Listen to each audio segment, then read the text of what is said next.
yeah, especially like, I got into the industry after I graduated, was graduated from high school.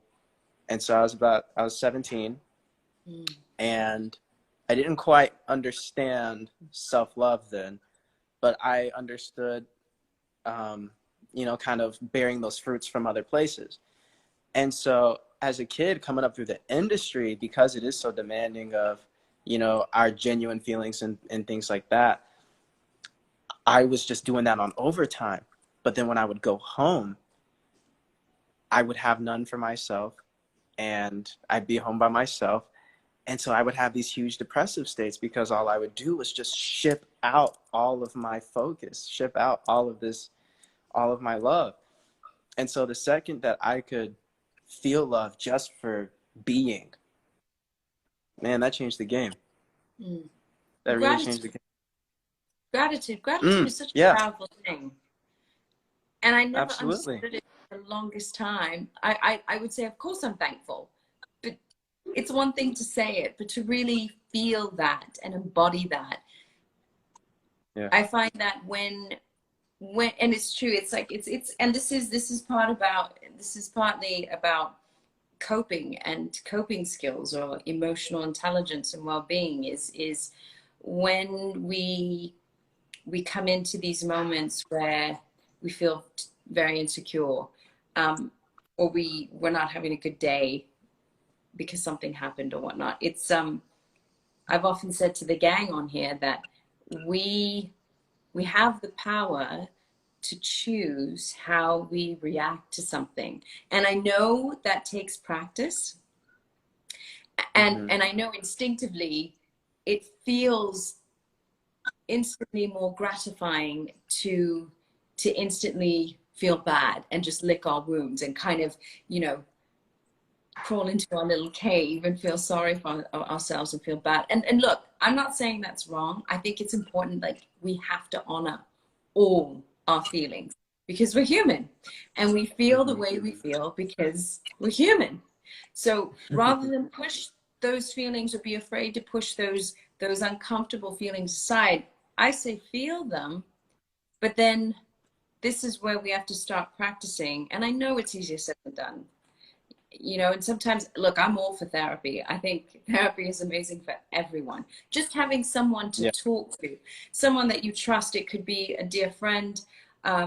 It could be a therapist. It could be, family members, a teacher, a guidance counselor. I think it's so important that if we have someone that we can talk to and just have someone to listen, to sound things out, you automatically feel better. And that totally is a way of self-love. That is showing strength and courage, by talking things openly. And which is why I want to do this year during this pandemic, because these are unprecedented times that none of us have ever been through. And trying to navigate each day, it's different. We're going to have good days some days. We're not going to have such great days, not so great days the other days. But I feel like we're having an Emma Tig moment. I'll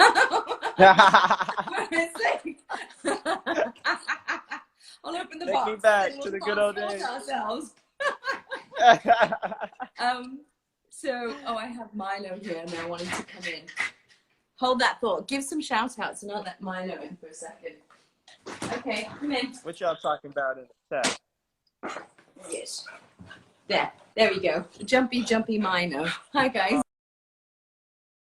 Oh, young Milo.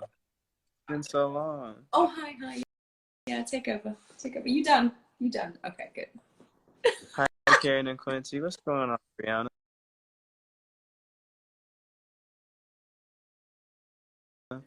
It's always good to give Hi some from shout outs, Brazil. right? Okay, you give shout Yeah. outs because I'm gonna They gassing me up. pull up some questions here for us, Quincy. Okay, yeah. We're gonna Yeah. dip in and out and talk about these different things about second chapter.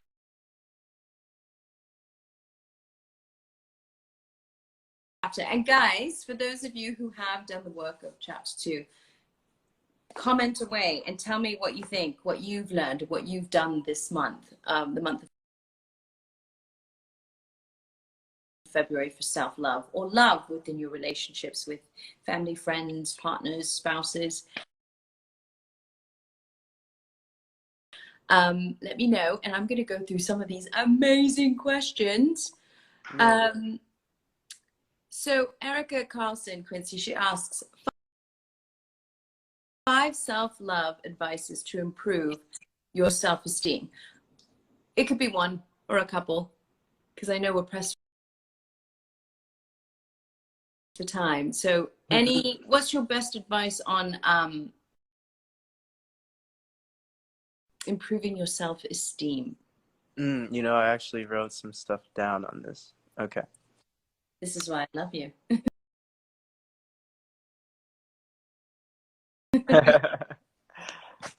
I'll just All talk. right. So I think when we're working with things like self-esteem, when we make up our mind to do things, to move in action for ourselves in some kind of way, it's a great vehicle to build that self-esteem, build that confidence. You know what I mean? So kind of the first place where I have that is, you know, do for your health. So like you were saying, the working out, the dieting, the getting rest, the things like that. You know, when you are putting that work into your body to you know, increase its state of living, increase its capacity to do all the things a body does, you not only help yourself physically, but you help yourself emotionally too. You're actually able to handle you know, different situations, and you have the greater capacity to see yourself in love. You know what I mean? The other thing is like journaling, some form of self-reflection. Do that.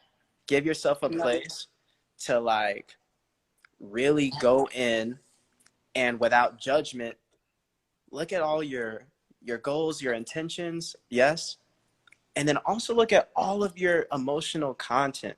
You know what I mean? And just be aware of it, because when you go through it like that, you'd be surprised just how many, you know, different things you were feeling, and when you can look at it all at one time, you get to make a bit more conscious decisions about what you're going to choose to fulfill for yourself. You know what I mean? So yeah, so then after that, I like this other one, being innovative.